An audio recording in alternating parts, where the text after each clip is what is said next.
plan de trading avec Bourse Direct pour commencer la semaine dans Smart Bourse. C'est avec Christian Sanson à mes côtés en plateau, le responsable des formations de Bourse Direct. Bonjour Christian et bienvenue. Bonjour. Merci d'être là. Bon, on va parler de différents actifs avec vous. Les premiers qu'on regarde chaque matin en se réveillant, ce sont les taux, le niveau des taux longs, que ce soit en Europe ou aux États-Unis. Je ne sais pas quels sont les messages que nous envoie le marché obligataire.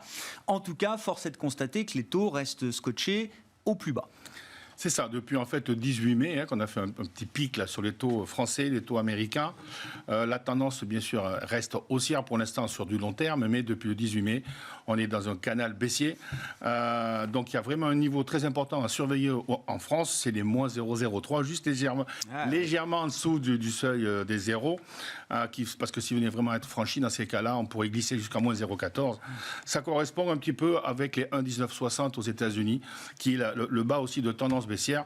Important. 1,1960 aux États-Unis. On a vu 1,25 la semaine dernière. On a vu qu'on était remonté, que le taux long à 10 ans américain avait un peu rebondi sur ce niveau de 1,25.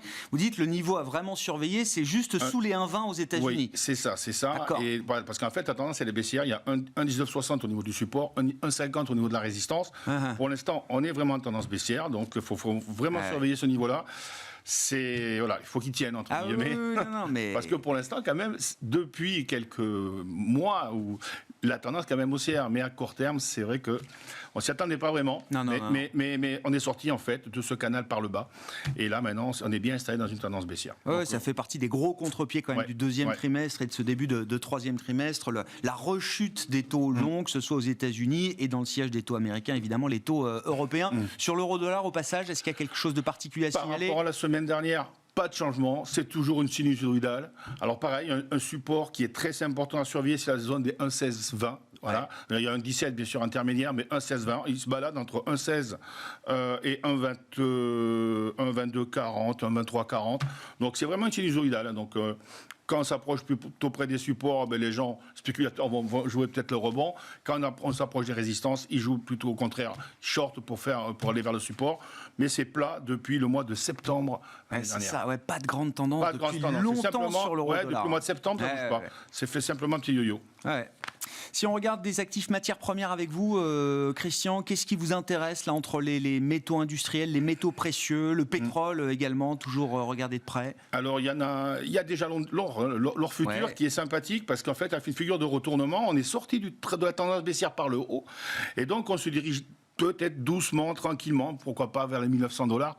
Voilà, ce serait invalidé si on venait à passer en dessous de $1,750. Mais pour l'instant, on est en tendance haussière. On rappelle, pour faire le lien avec les taux d'intérêt, des taux réels toujours aussi négatifs un peu partout dans le monde, aux États-Unis et en Europe, ça peut profiter fondamentalement à des actifs comme l'or. Oui, bien sûr. Alors, l'argent, bizarrement, lui, il a du mal à rebondir. Il a essayé, il a tenté un petit rebond, mais au contraire, il s'approche plutôt dangereusement de son niveau de support qui est autour des $25,60, qu'il faut aussi qu'il tienne parce que sinon, on va glisser vers $24. Donc c'est bizarre parce que souvent, il y en a un qui suit l'autre, mais là, on dirait que c'est pas du tout pareil entre l'or et l'argent.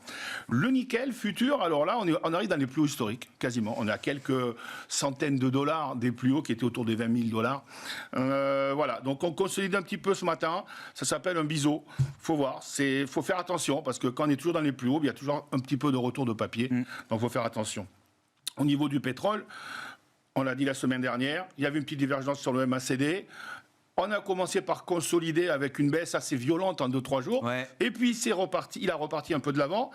On est aujourd'hui un peu encore là, dans les hauts, il y a toujours cette fameuse divergence. Il faut vraiment surveiller la zone des $70,80 parce que sinon, c'est toujours le même objectif, $67. Alors, on est très haut. Donc faire attention parce que là simplement vous savez quand on casse une tendance souvent un peu comme le cas qu'on va en venir tout à l'heure mais on vient rebuter là-dessus, on remonte pour venir ce qu'on appelle faire un pullback mais elle est franchie, elle est cassée.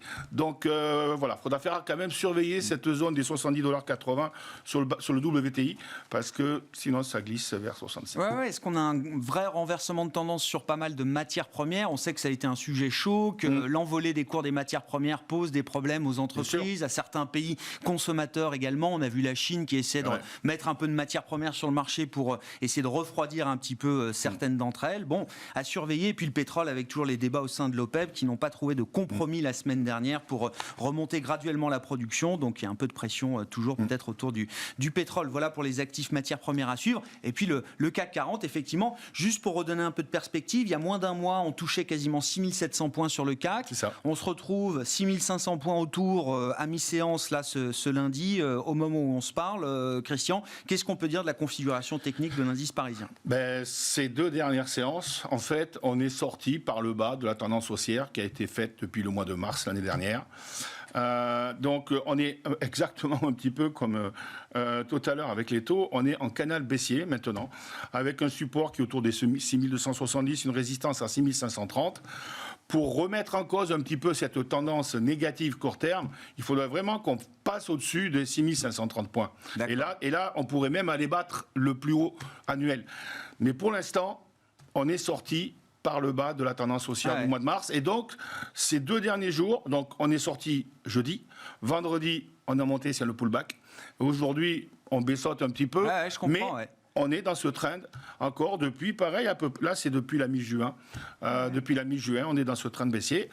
Et le trend haussier a été cassé. Donc vraiment, il faudrait qu'on repasse au-dessus de 6530 pour invalider, ou du moins sortir de ce petit train baissier court terme par le haut. Ce qui, là, après, entraînerait le CAC beaucoup plus haut, d'ailleurs. Avec un événement important pour les indices, notamment, je ne l'ai pas cité, mais c'est une semaine d'échéance, une échéance mensuelle avec le vendredi des 3 sorcières, en l'occurrence, et l'expiration de différents produits dérivés, contrats futurs et produits à terme sur les indices. Alors, si je peux rajouter ça là-dessus, j'ai regardé vendredi le ratio put-call sur les options.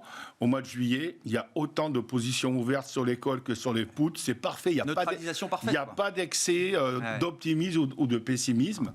Alors, j'ai pris toutes les échéances confondues. Je n'ai pas pris uniquement les échéances qui sont proches du cours actuel, ce qui d'ailleurs donnerait un peu plus de véracité et de vérité à l'indice. Donc, il y a toutes les échéances. Mais là, pour le mois de juillet, c'est parfait. Call égale put. Neutralisation, on veut être neutre. On ne veut pas prendre trop de paris, visiblement, dans ce marché, dans le contexte actuel. Sur août, c'est plutôt baissier le ratio. Donc, en fait, c'est plutôt haussier pour le marché, en fait. Bon, on surveillera ça avec déjà l'échéance de vendredi. Et puis si on regarde, ça va être une semaine importante parce que ça va être le coup d'envoi des résultats d'entreprise. Donc ça va permettre pour les analystes fondamentaux, les gérants de réévaluer peut-être certains dossiers. Ça va être intéressant de regarder aussi les réactions de marché aux publications des entreprises. Et ça commencera avec le secteur bancaire. Alors aux États-Unis évidemment, mais du coup on va regarder le secteur bancaire dans son ensemble, qui a été un énorme contributeur de performance, au moins sur les premiers mois de cette année 2021. Et puis depuis que l'ambiance est un peu refroidi ces dernières semaines, évidemment, le secteur bancaire a été plutôt délaissé à nouveau. Alors, quand on regarde, c'est vrai, les perspectives des bénéfices des entreprises américaines, c'est exorbitant, c'est 70%, 80% de prévus, donc le taux de croissance des bénéfices pour Goldman Sachs en 2021 par rapport à 2020. Alors pendant la pandémie, les analystes avaient eu tendance à sous-estimer les bénéfices. Maintenant, ils ont eu tendance à les surestimer peut-être.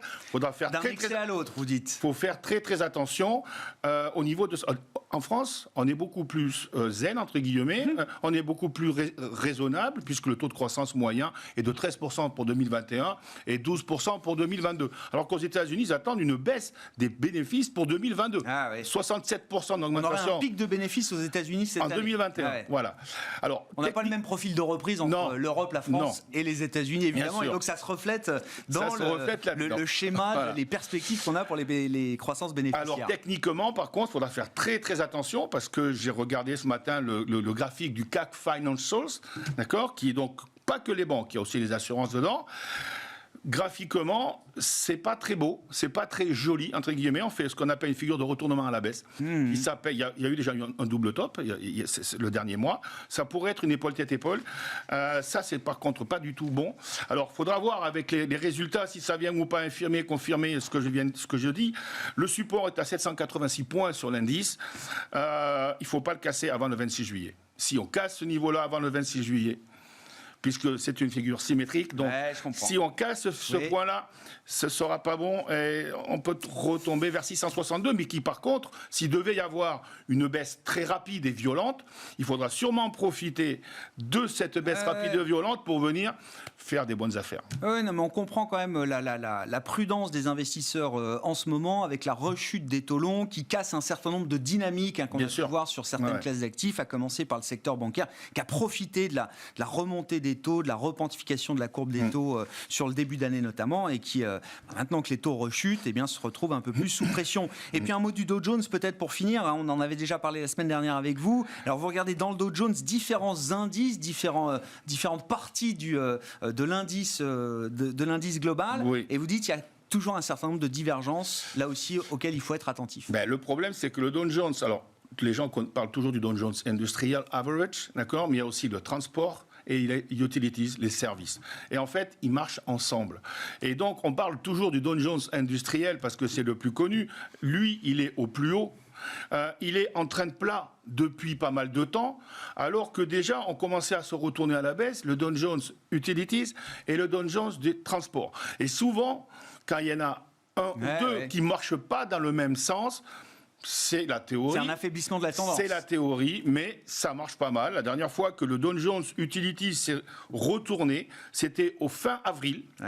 Et le Dow Jones a commencé sa descente début mai. Et donc, si vous voulez, maintenant, on est un peu dans le même cas. C'est-à-dire que le Dow Jones remonte, on est plat, on est tout en haut. Mais, alors, le transport, il suit un petit peu, mais les utilities, les services, ils ne suivent pas du tout. Et voilà. C'est un signe d'affaiblissement pour l'instant. Bon, attention à l'épuisement des tendances, effectivement, dans un contexte, et on va en parler dans une seconde, qui redevient un peu incertain, notamment sur la teneur de la reprise économique, avec le risque sanitaire qui est en train de remonter un peu partout dans le monde. Christian Sanson qui était avec nous en plateau. Merci beaucoup, Christian. Responsable des formations chez Bourse Direct.